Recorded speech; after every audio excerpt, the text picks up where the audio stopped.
I believe it's just another opportunity for the government to take money from hardworking civilians. It started off with the VAT on private schools. It's now gone into farmers. And you've got to bear in mind when a couple or family decide to buy a farmland, they pay a tremendous amount of tax when they purchase a property. When the guy sells the property to them, he pays tax on that. And then any money they make on that land, they also pay tax. And then now you want to extend it to when you give it over to your kids, you also pay tax. I mean, we should also pay tax for waking up in the morning and going to bed at night at the same time. Where's the limit of how much you can tax a country? And it's just incredible how many... Well, Hugo, yeah, you're right, there is a limit. Of course there's a limit. But there's also a fairness and balance in the system that we've got, which means that... Hang on a sec. Which means that... Well, I'm just putting the argument forward that is being made here, which is to prevent people who are very wealthy buying up land to pass on without paying any inheritance tax, when someone else will have to pay inheritance tax on a property that they've lived in all their lives and worked incredibly hard to do up and to hold on to and to pay down. Why should the person who owns land pay nothing when the person who owns a house pay something? Well, firstly, the person who works his whole life to pay off his house and pay off his mortgage and has to leave that over for his, let's say he's got 3 kids and leaves over a £250,000 house, and now those kids are going to pay a 40% tax on that, is also ridiculous in my opinion. Okay, well, if you want to get rid of all inheritance tax, that's fine. That's an argument to be made. But in the event that inheritance tax continues to exist, which I'm afraid it will at the moment, why should it be that someone who owns land pays nothing and someone who owns a house pays something? So I think there should be a way to look further into it. If it's just a wealthy man or woman who wants to purchase land in order to escape paying the inheritance tax versus a family who's been working very hard their entire lives, as the younger lady on the line said a couple of minutes ago. She's got the 5 kids. She's worked her whole life on the farm. Some of them are making £12,000 a year, and now you want to tax them on that again for an inheritance? Yes. Just until what? Until it's just incredible how much they tax and how much, and it's almost never ending. But you, in principle, presumably you think the people who have a lot of money should be the ones who pay most of the tax? Nope. Nope? Okay. Nope. So who does pay most of the tax? The little people? There shouldn't be someone who pays the most tax. I'm 24 years old. I've started my own company. I haven't taken a salary from the company yet because I can't afford it. We've been open now a year and 3 months, and I'm being choked by every single corner of different taxes. And you know what? Imagine I do make it, and in 10 years I have loads of money. I think I should be paying a fair amount of tax, but the amount of tax that this country demands from you compared to other countries who are... Listen, Hugo, you're right to say that you can pay lower rates of tax in other parts of the world. That's absolutely true. And you can be upset about how much tax you're paying here. I'm upset about how much tax I'm paying here, so I'm with you. But in principle, you agree that people with the most money pay more tax. I agree that, there should be a certain bracket that the more you make, the more percentage you should give. But that also has to be limited. Yes, because of course. What's a drive for anyone to make money then? If they know at one point, let's just say for argument's sake, if you make over £1 million a year, you've got to give 70% tax. What's a motivation for anyone to actually try and make a lot of money if they know, hey, 70% is going to go to the government? Why should I do that?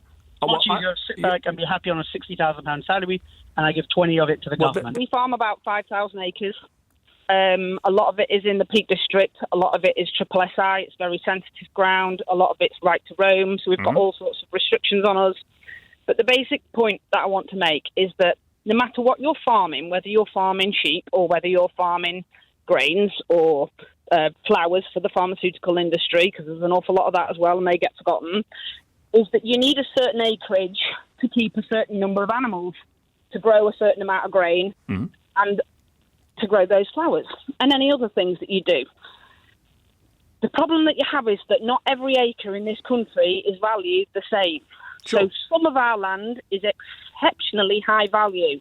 Great. We didn't buy it at a high value. No. It's come into a high value, and we're never going to see the value of it because we're never going to sell it. Because if we sold it, we'd reduce our income, and our income is already low, massively low. But if it's exceptionally high value and you sold it and you own it, you'll get the money, which is clearly greater than would be, I guess, many years' worth of income. No, because I cannot sell it. I cannot sell it and continue to farm in the way that we farm now. And we need the land close enough to us, because otherwise what happens is I just end up travelling all over the place. Okay. So you only need fuel to go up, and all you've done is given yourself more work, a bigger fuel bill, and your animals are at risk because you can't see them. They're literally not where you left them. On this specifically on this inheritance tax issue, how is this going to affect your business, Nicola? So on this inheritance tax issue, we have, between my husband and I, we've got 5 children of varying ages. The youngest one is 18 and the eldest one is 46, I think. So we've got quite a range. It's a good spread. Yes. 2 that farm, 2 that don't farm, and 1 that's not got a job because he's 18, he's a student. The inheritance tax burden that they could would be anywhere between, I think, between the 3 of them, taking a wild guess, they're probably going to have to drum up probably £2 million between them in tax, which means they are going to have to sell. How much is the farm? Sorry, how much is the farm worth? The farm is worth, on a bad day, probably about 8 million, and on a good day, probably 12. Right, so let's just call it flat 10. So you pass on this asset worth 10 million quid to the children, which is 5 of them, which is going to have this inheritance tax applied, but at a rate that is half of what everyone else is paying. Are you saying then it is not only in practice wrong to do that, because some of it will have to be sold in order to avoid, in order to pay the inheritance tax bill, because who's got 2 million quid lying around, but in principle it's wrong to do this too? It's more complicated than that, because out of 5 of them, 1 obviously is a student and I don't know whether he's going to farm or not in the future. 2 are committed farmers, 2 are not. So the 2 that aren't need to be paid out by the 2 that are going to continue to farm, or they're going to inherit and sell their bit anyway, and they won't be bothered about paying inheritance tax. But the 2 that are going to continue to farm need to have the tax allowance so that they can continue to farm. Because otherwise, the very low wages that they take now from the farm, from their own farming, they could not raise the money. No, I understand that. So they're not going to find the tax, but that's presumably why, in part, it could spread over 10 years. And also, even over 10 years, they couldn't pay it. So one of them earns £12,000 a year. I understand it. So they're going to have to sell some bits of that farm in order to pay the tax bill. Yes, and that will reduce his income even further, from 12 to probably 6. How is he going to live? He's going to be on benefits. He'd literally be eligible for benefits to farm.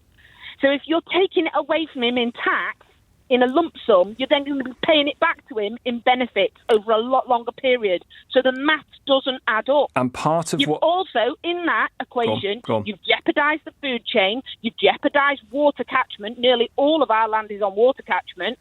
You have completely kicked him in the balls. Thank this you. isn't even a son I like. Right? It's not mine. It's not mine. But I still want him to farm and do well. Hang on, you're passing on millions to a son you don't even like. I'll have it, Nicola. I know. Can I apply?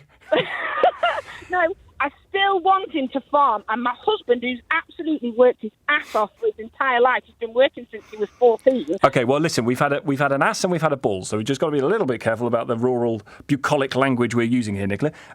The government says that it's only around 500 estates a year that are going to pay more under this scheme. Absolute nonsense.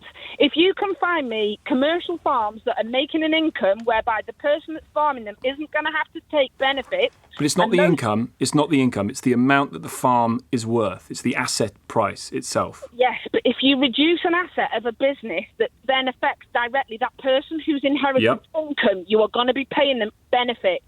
All right. Nicola, it's a good argument. This new inheritance tax does not affect 75% of farms.